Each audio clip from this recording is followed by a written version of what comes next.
Oh, hey there. You kinda caught me in the middle of something. You may think I'm inside a mine, but no, not at all. If you look at the Y level, I'm way over the surface. This is because, did you know that in Minecraft, the most common altitude to find coal is not actually in the mines, but in Y equals 96, which is in most worlds and most areas, way above the surface and over the sea level. In some biomes, there isn't even a naturally occurring Y96, making the most optimal place to find coal simply finding a mountain and mining inside of it. This is a thing I didn't know until very recently when I looked it up, so I'm wondering. Ah, okay. Okay, we got the YouTube short, guys. I'm never doing that again. Ah, so yeah, let me just go back to our perimeter to continue what we were doing before.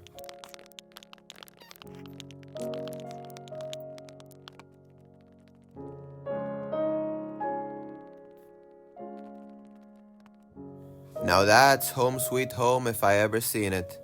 Right in the state we last left it on. Time to continue our work on it. Before we get into any of that, I actually have a little surprise for you. You wanna know what it is? Well, you probably already know, but I'll still give you a little bit of time to guess. Yeah, this was definitely a mistake. I didn't even mean to. I wanted like a couple for like the joke, but I had a stack of gold and I didn't know what I was doing. Luckily, I am far too determined to be pushed back by such simple things, so I guess we'll use all these gold tools the only way we can, continuing to flatten this mountain, now at a heightened speed.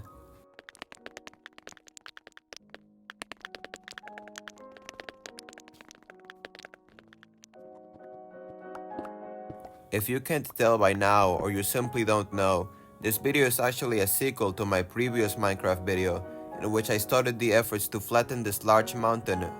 The mountain is positioned at spawn, I made this ugly perimeter around it on purpose. Whoever joins the server spawns here, la la la, watch the previous video if you're really interested in those details. We are here to finish the job we started.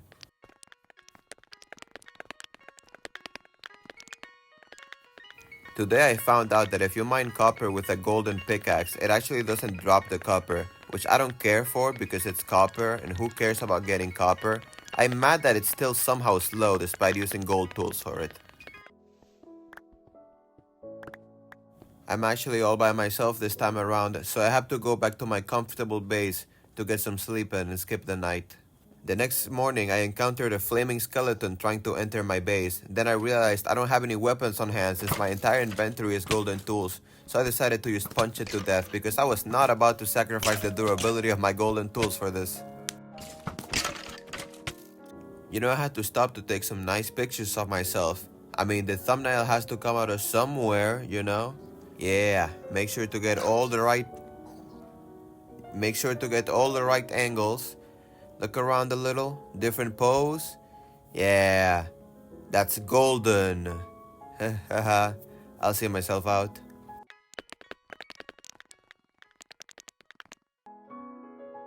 Yeah, no, I still don't know what's up with the music. It seems to fade itself in and out of reality whenever it desires. Weird. You may also notice that there's a big jump in levels between the previous video and this video. This is actually because I did do some stuff off camera, but don't worry about that. I'll be showing what I did off camera periodically throughout this video. In fact, let me show you one of the clips right now. Seeing all the cobblestone I had at my disposal, an idea appeared on my head. You see, the only suggestion I got on my previous video was to make an Oreo. I decided that for that I would need wool to act as the milk on the Oreo. And what better way to get wool than by breeding cheap like a degenerate? This is a pretty funny situation to be in though. Oh, I'm right by the house and I wanna go to the mines? No problem, let me just sink in the ocean real quick. I also started a very small, unprofessional and unserious farm to grow the wheat with which to breed the sheep later. It's not the best as you can see, but if it does the job, I don't really care. I swear Minecraft music has to be made by the devil when you speed it up. Now, I've gotten a lot of questions from the government, and let me answer this clearly. Is the cheap breeder 9000 safe? No. Legal? No. Healthy? No. But is it effective? Hopefully. Listen, the streets are not easy out there. I got jumped by a gang of zombies holding iron swords. I'm going to bed. Exploring around the world, since this is a multiplayer server, I found this small settlement by a spawn and therefore a perimeter with a boat with 2 dogs and a heart. I've been informed this apparently the so-called love boat. You'll determine what that means. Witness, I am their god, and they bow to me. It's not just me, right? This should be possible. It's just so much more easier and convenient. So yeah, it's not like I did anything too interesting off screen. I was just tying some loose ends and taking care of business for future projects, as you can see.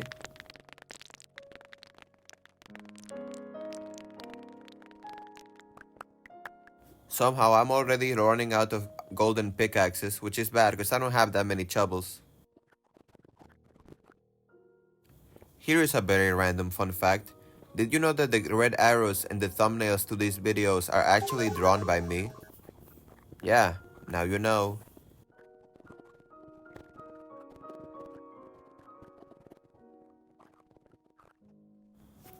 Just like that, no more pickaxes. But where was the break sound that time? Anyway, time to get rid of these 3 shovels.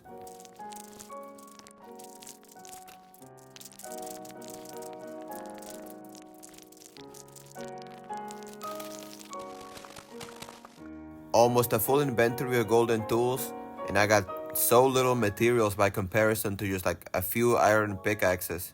It's wild. Before going back to mining with only iron tools, I decided to take a long trip away from home to visit some of my friends from the server.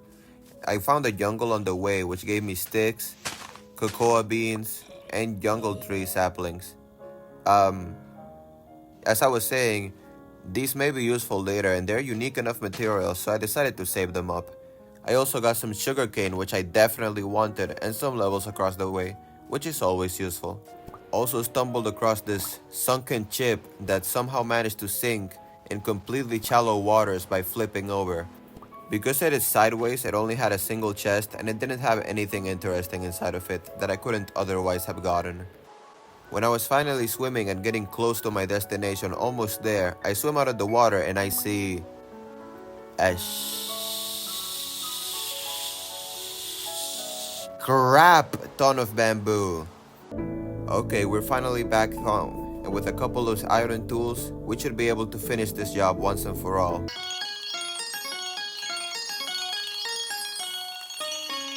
Ignoring the fact that now the sped up Minecraft music sounds like a Christmas chiptune. I don't know why this cobblestone formation is here actually. It was here before I got in the server and it doesn't seem to belong to anyone. This Enderman was very determined to get hit by me, always teleporting in my path or somewhere close enough like he does not see me actively mining. Here is another intermission that is out of chronological order to give you other stuff to watch aside from me mining blocks. I know that was the whole point of the previous video and I guess this one too, but nobody minds planting some sugarcane, right? Here is me almost dying like a complete idiot and having to lose everything. I need to stop getting myself into these stupid situations. With the diamonds I got far earlier, as you may have seen on my personal chest, I decided to mine some obsidian since I would definitely need an enchantment table to use to enchant my iron tools. And yes, I'm gonna enchant iron tools. I don't feel comfortable enough with the amount of diamonds I have to be using diamond tools for all that mining. I mean, what if they break? I don't think I can replace them. I'm a poor man. Okay, before I managed to record this, I was fending off a creeper from my sugarcane which successfully grew, and fending it off, I decided to jump into the water since that would be the far safest choice as creepers' explosions don't do any damage if you're both submerged in water. But when I was looking around the area, I came across this. Some kind of abandoned base. Again, it's been here longer than I have in this server, but it's completely empty. It just looks like it's been abandoned, but like, I don't know why you'd leave the 3 doors here and just like dip. I don't know who did it or where they went. And when I jumped into the water, I noticed a distinctive glow coming from under it, but only on the surface, as you can see. I went to explore, and wouldn't you find out? There's also a hidden base here, but this one doesn't even have torches inside of it, so I doubt that was ever used. And if this one was used, it couldn't have been the same person that made the other one, because why would they? I decided to put some obsidian here so that if they come back, they know that I found them out. But I honestly don't know what they planned all hidden like this to begin with. Kind of scary. Oh, it's glow squids. The most useless mob in Minecraft. Ahem! So, with the sugarcane I got, combined with the obsidian and the diamonds that I had on the chest, I managed to finally make an enchantment table. But I don't have the bookshelves to level it up to max, and I'm not using an enchantment table for the most basic enchantments ever. So the whole enchanting thing's gonna have to wait a bit. After building a nice little spot for the enchantment table and placing it there with all the bookshelves I could get, I decided to bring some more cheap for the wool that I would need later to build the Oreo. This may be a good time to also mention suggestions are still open for things you want me to do within the perimeter, since the Oreo is not gonna cover all of it, and maybe I'll implement several levels to the whole base, if you wanna call it that. So any suggestions, please. Don't make it too complicated. I'm not that good. Keep it practical. I like money. I have no idea how a sheep managed to get itself trapped here and drowned without getting pushed away by the water's flow, but it is truly a great tragedy. I will honor their death and sacrifice with respect. Now, let's truly finish this once and for real this time.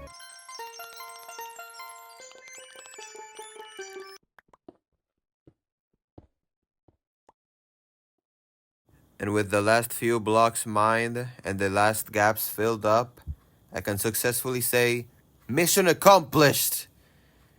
We we have completely flattened a little bit of the mountain. Not really all of it yet. But hey, we completed what we set out for to do originally. And we got the space where we're gonna put that delicious Oreo cookie. So a win is a win. Here you can see how this flawless, smooth terrain looks so majestic from above. The fruits of our labor have truly paid off, and the juices are scrumptious. This is here in case someone wanted to see what it looked like during nighttime before lighting it up with torches.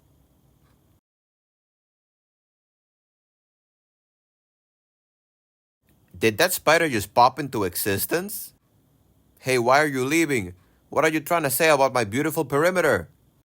And here's what it looks like during the day from the front. It's almost even more beautiful from this angle. You can see the holes in the walls as what's up with enemies and mobs just spawning like that? Okay. Well, you can see the edges of the perimeter built from the ugly material better this way. That's what I meant to say. I know you noticed them earlier. This villager doesn't have any good traits. Let me tell you right now, we have a lot of dirt and cobblestone on our hands. I really need something to do with it. And I know I built the cheap breeder 9000, but I have like so much more. Please, what do I do with this? Before we end this off, I thought the most fitting way to finish would be to find a cute little armadillo and give it a little scare.